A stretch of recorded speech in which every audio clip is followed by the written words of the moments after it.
नमस्कार शेतकरी मित्रांनो, आज तुम्हाला ऊस रोप लावल्यानंतर काही समस्या येत आहेत। एक तर म्हणजे तुम्हाला फुटव्याची समस्या, रोप न व्यवस्थित वाढणे, फुटवे न निघणे व पानाची काळोखी रुंदी न राहणे। मग यामध्ये काही अशा गोष्टी आहेत की त्यामुळे ते आपल्या ह्या गोष्टी होऊ शकत नाहीत। एक म्हणजे तुमच्या शेतामधील वापसा न येणे, दुसरी म्हणजे वेळेत त्याला औषधं पाणी न होणे, आणि तिसरी म्हणजे आपण जी रोपं लावतो ते व्यवस्थित लावलेत का, व्यवस्थित त्याला दाबून घेतलेले आहेत का, या गोष्टी सगळ्या अवलंबून असतात। तर त्यासाठी आम्ही आमचे ओरिजिनल 8632 कोईमतूर याचे फाउंडेशन सेकंड स्टेजचे बियाणं लावलं आहे। तर आपण बघू शकता की त्याच्यावर आम्ही कशा पद्धतीने नियोजन केलेले आहे।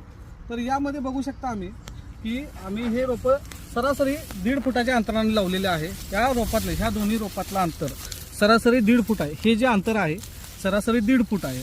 या 1.5 फुटामुळे रोपातील जी फुटव्यांची संख्या ही सगळी मेंटेन व्यवस्थित होणार आहे व दोन्ही जे रोपं आहेत यामधील फुटवे फुटून जे येणारे कोंब आहेत तर त्या दोन्हीचा मध्य साधून यामध्ये उत्पादन चांगले निघणार आहे। तर त्यामध्ये बघू शकता की आपलं जे फाउंडेशन बियाणं वापरलेलं आहे त्याला फुटव्यांची संख्या कशी निघालेली आहे। आता बघू शकता, मी तुम्हाला फुटव्यांची संख्या मोजून दाखवतो। यामध्ये बघू शकता 1 2 3 4 5 6 7 8 9 10 11 12 13 14 15 16। तर आपण बघू शकता याचा मेन शूट न काढता हा जो झेटा कोंब आहे हा न काढता याला 16 फुटवे आहेत। तर तसेच तुम्ही सगळ्याला बघू शकता, असे नाही की बाबा एका ह्यालाच आहे, तर तुम्ही सगळ्या ह्याला बघू शकता पुढे प्रत्येक रोपाला असे फुटवे निघालेले आहेत। तर याला आपण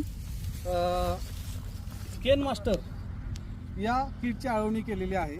याला आपण 3 आळवण्या व 3 फवारण्या या केन मास्टर किटची आपण आळवणी केलेली आहे व त्याचे आपल्याला हा रिझल्ट दिसून आलेला आहे। तर त्याचा हा रिझल्ट दिसून आल्यामुळे याला आपण आता सध्या 55 दिवसाचा सरासरी 50 ते 55 दिवसाचा प्लॉट आहे।